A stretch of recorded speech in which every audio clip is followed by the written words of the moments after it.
Assalamualaikum warahmatullahi wabarakatuh. Kembali lagi ke video pembelajaran Hanifah. Kali ini saya akan kembali menyampaikan tentang materi akuntansi sektor publik. Untuk kali ini saya akan menyampaikan tentang akuntansi instansi pemerintah. Saya Hanifah Safitri dari program studi akuntansi perpajakan kelas 5B NPM 207555046. Ada dua subbab pembelajaran yang kali ini akan saya sampaikan. Subbab yang pertama tentang sistem pengeluaran negara. Baiklah, kita masuk ke istilah-istilah dalam akuntansi kas. Yang pertama ada uang persediaan atau UP. UP atau uang persediaan adalah uang yang diberikan PA atau KPA, Kepala SKPD, untuk kelancaran pelaksanaan tugas SKPD. Uang ini dipegang oleh bendahara pengeluaran SKPD. UP digunakan untuk membiayai pengeluaran atau pembelian di SKPD. 2. Ganti uang atau GU adalah uang yang berfungsi untuk pengganti uang persediaan yang telah dipakai. 3. Tambahan uang atau TU. Ketika ada kebutuhan yang mendesak dan UP tidak mencukupi, maka SKPD boleh meminta tambahan uang atau TU. 4. Pembayaran LS atau mekanisme LS. Pembayaran atau pengeluaran yang menggunakan uang kas BUD langsung. Yang kelima yaitu pembayaran UP atau mekanisme UP. Pembayaran atau pengeluaran yang menggunakan UP SKPD. Selanjutnya yaitu jenis-jenis surat perintah pembayaran atau SPP. Yang pertama ada SPP UP atau surat perintah pembayaran uang persediaan. Bendahara pengeluaran mengajukan SPP UP di awal tahun setelah surat keputusan kepala daerah tentang berapa besaran UP untuk setiap SKPD. Tujuan SPP UP adalah untuk mengisi UP SKPD. Pengajuan UP adalah 1 kali dalam setahun. Yang kedua ada SPP GU atau surat perintah pembayaran ganti uang. Pada setiap UP terpakai bendahara pengeluaran menyajikan SPP GU sejumlah yang sudah dibuatkan surat pertanggungjawaban atau SPJ, penggunaan uang persediaan yang telah disediakan. Selanjutnya yang ketiga yaitu SPP TU atau surat perintah pembayaran tambahan uang. Kebutuhan mendesak UP yang tidak mencakup maka SKPD dapat mengajukan SPP TU. Yang terakhir SPP LS atau surat perintah pembayaran langsung. SPP LS digunakan untuk pembayaran langsung kepada pihak ketiga dengan jumlah yang ditetapkan. SPP LS ada dua, yaitu SPP LS untuk gaji dan tunjangan dan SPP LS untuk barang dan jasa. Selanjutnya kita masuk ke alur mekanisme pembayaran tagihan. Yang pertama, dilakukan pengujian atau kontrak antara PPK dengan pihak ketiga. Selanjutnya, perjanjian atau kontrak ini dicatat ke dalam kartu pengawasan kontrak di KPPN. Kemudian, berdasarkan perjanjian atau kontrak pihak ketiga menyerahkan barang atau menyelesaikan pekerjaannya. Selanjutnya, pihak ketiga menyerahkan tagihan kepada PPK. PPK memverifikasi tagihan tersebut dan selanjutnya memutuskan apakah akan dibayar melalui mekanisme uang persediaan atau UP atau melalui mekanisme penerbitan surat permintaan pembayaran langsung atau SPPLS. Apabila dibayar dengan UP, PPK menerbitkan surat perintah bayar atau SPBY kepada bendahara agar membayar kepada pihak ketiga. Apabila penyelesaian tagihan dengan penerbitan SPPLS, selanjutnya PPSN menerbitkan SPMLS ke KPPN untuk bisa diterbitkan SP2DLS. Selanjutnya, pembayaran kepada pihak ketiga dilakukan melalui transfer dari rekening kas umum negara ke rekening pihak ketiga. Nah, kita lanjut ke jenis-jenis pembuatan komitmen. Jadi, pembuatan komitmen itu ada dua jenis, yaitu yang pertama, perjanjian atau kontrak. Untuk PBY ada 5, yaitu bukti pembelian, kwitansi, surat perintah kerja, surat perjanjian atau kontrak, dan surat pesanan. Tadi termasuk dalam perjanjian atau kontrak untuk PBJ. Nah, yang kedua yaitu penetapan keputusan. Ada dua, yaitu surat keputusan dan surat tugas, di mana penetapan keputusan ini digunakan untuk belanja, diantaranya untuk belanja pegawai, perjalanan dinas secara swakelola, pelaksanaan kegiatan swakelola, belanja bansos, bentuk uang ke penerima. Kemudian, di slide sebelumnya sudah disampaikan bahwa metode pembayaran yang dapat dipilih oleh PPK itu ada dua, yaitu pembayaran secara langsung adalah pembayaran yang dilakukan langsung kepada penyedia barang atau jasa atas dasar perjanjian atau kontrak melalui penerbitan SPMLS, di mana pembayaran dilakukan melalui transfer melalui rekening kas umum negara ke rekening pihak ketiga. Yang kedua yaitu pembayaran dari beban UP. UP adalah uang muka kerja dalam jumlah tertentu yang diberikan kepada bendahara pengeluaran untuk membiayai kegiatan operasional sehari-hari sektor atau membiayai pengeluaran yang menurut sifat dan tujuannya tidak mungkin dilakukan melalui mekanisme pembayaran langsung. Selanjutnya, yaitu alur penyelesaian tagihan melalui mekanisme pembayaran LS atau langsung. Pertama, penyedia barang atau jasa mengajukan tagihan atas penyelesaian pekerjaan, disertai dengan bukti pendukung kepada PPK. Selanjutnya, PPK melakukan pengujian dan penelitian material dan formal dari tagihan tersebut. Dalam hal memenuhi syarat, PPK kemudian menerbitkan SPP kepada PPSM. Selanjutnya, PPSM melakukan pengujian SPP dan bukti pendukung. Dalam hal SPP dan bukti pendukung memenuhi syarat, PPSPM menerbitkan surat perintah membayar atau SPM. Sekarang, kita akan belajar tentang alur pembayaran tagihan melalui uang persediaan. Pertama, pihak ketiga mengajukan tagihan disertai bukti pendukung atau dalam hal penerima uang muka kerja mengajukan permintaan uang muka kerja disertai bukti pendukung kepada PPK. Selanjutnya, PPK menguji tagihan atas UP. Apabila memenuhi syarat, maka diterbitkan surat perintah bayar atau SPBY kepada bendahara pengeluaran.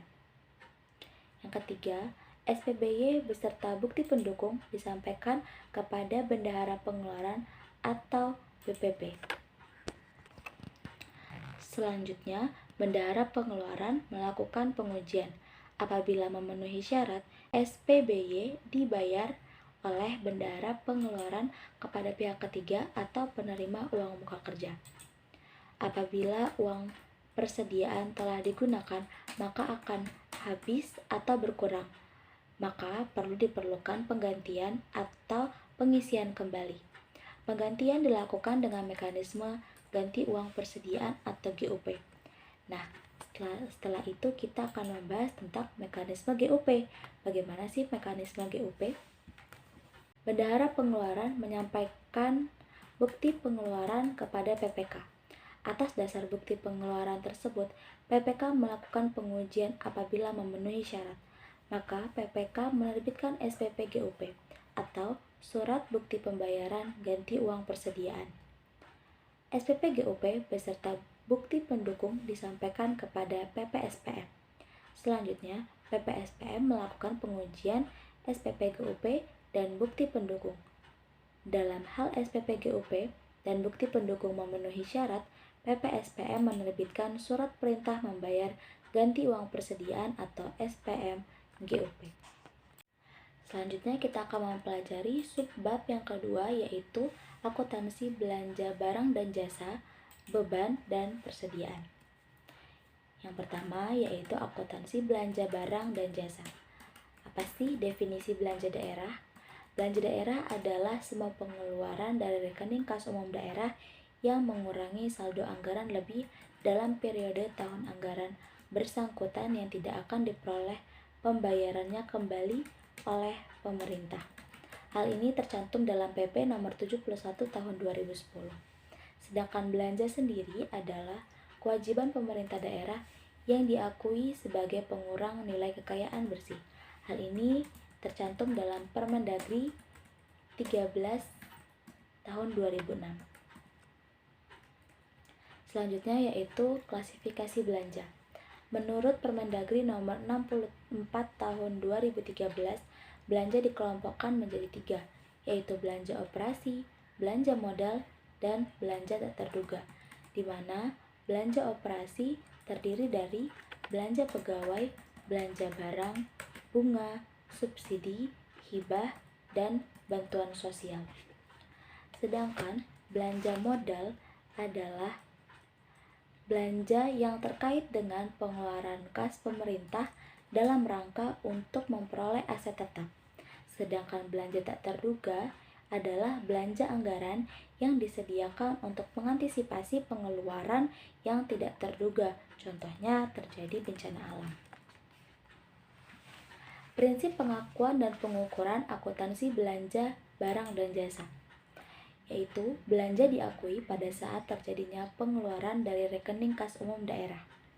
Pengeluaran melalui bendahara pengeluaran, pengakuan belanjanya terjadi pada saat pertanggungjawaban atas pengeluaran yang disahkan oleh unit yang mempunyai fungsi pembendaharaan.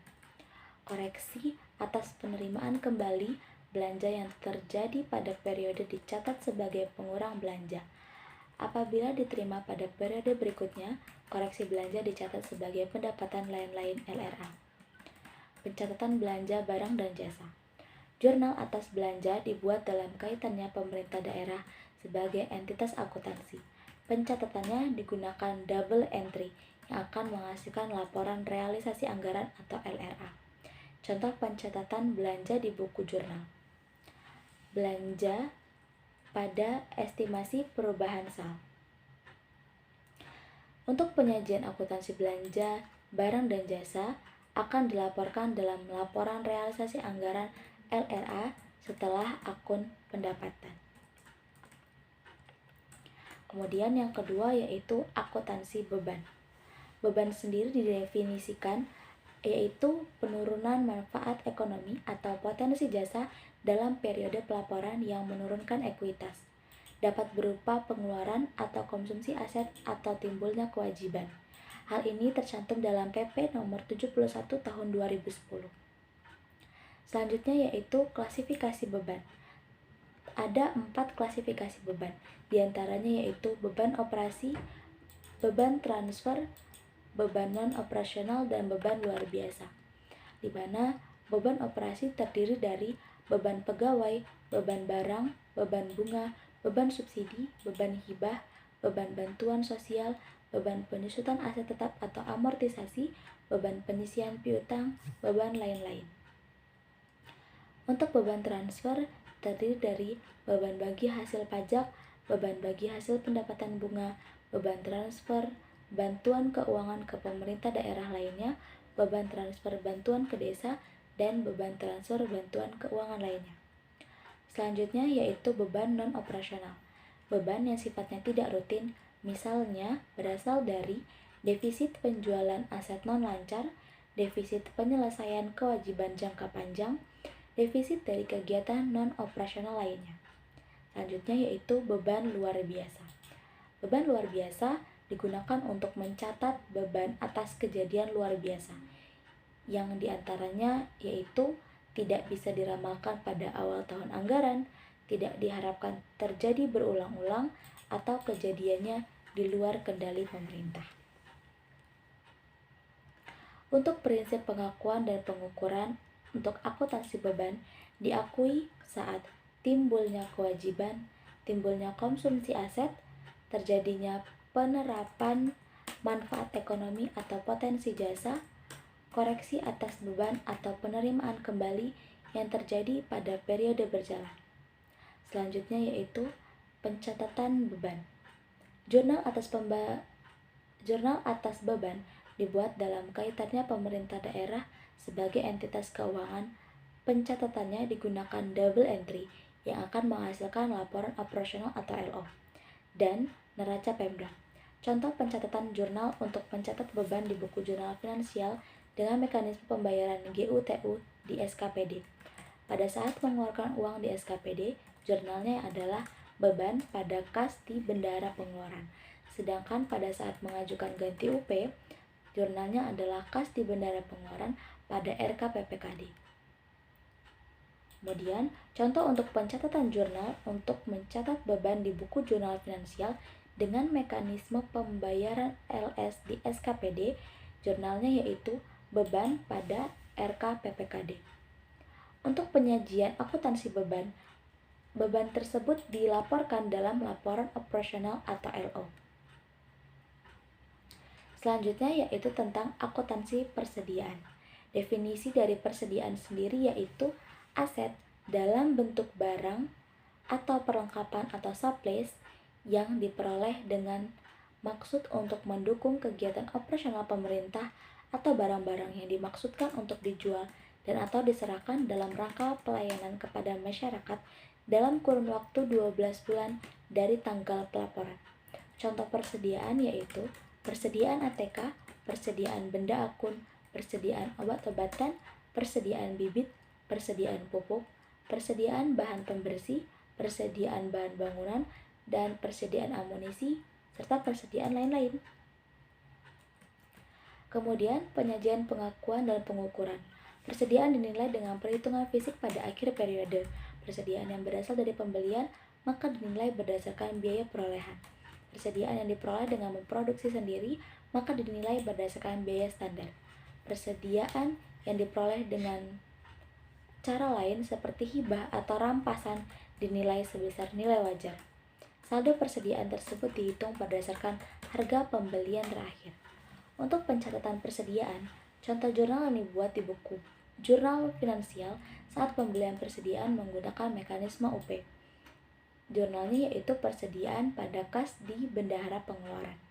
Penyajian persediaan sendiri dilaporkan dalam neraca dan diungkapkan dalam catatan atas laporan keuangan atau CALK. Nah, ini ada beberapa contoh transaksi dari akuntansi instansi pemerintah. Teman-teman bisa melihat ya contoh transaksinya. Dibayar gaji bulan Agustus 2022 Dinas Kesehatan Kabupaten Lampung Tengah sebesar 750 juta dengan mekanisme LS. Untuk pembukaan SKPD, jurnal LRA yaitu beban pegawai pada perubahan SAL masing-masing sebesar 750 juta.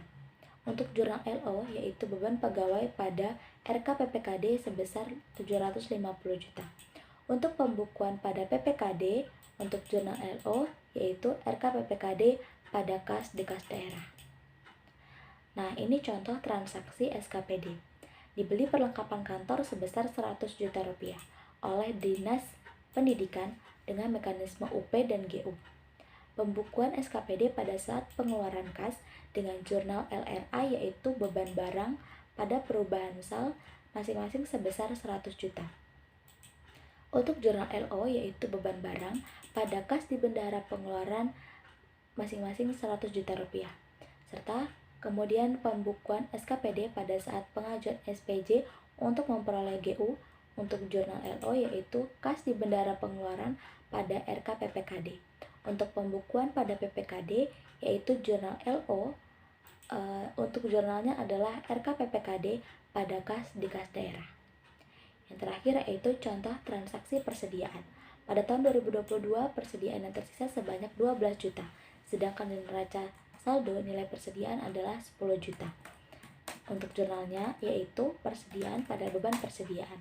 Beda lagi apabila persediaan yang tersisa adalah 10 juta, sedangkan di neraca saldo pencatatannya lebih besar. Maka persediaan harus kita kurangi sebesar yang ada pada gudang, yaitu jurnalnya adalah beban persediaan pada persediaan. Jurnalnya kita balik untuk nominalnya sebesar 2 juta rupiah atau selisihnya. Oke, untuk pembahasan pada materi pada kali ini cukup sekian dari saya. Apabila ada pertanyaan bisa disampaikan saat sesi diskusi besok. Terima kasih. Wassalamualaikum warahmatullahi wabarakatuh.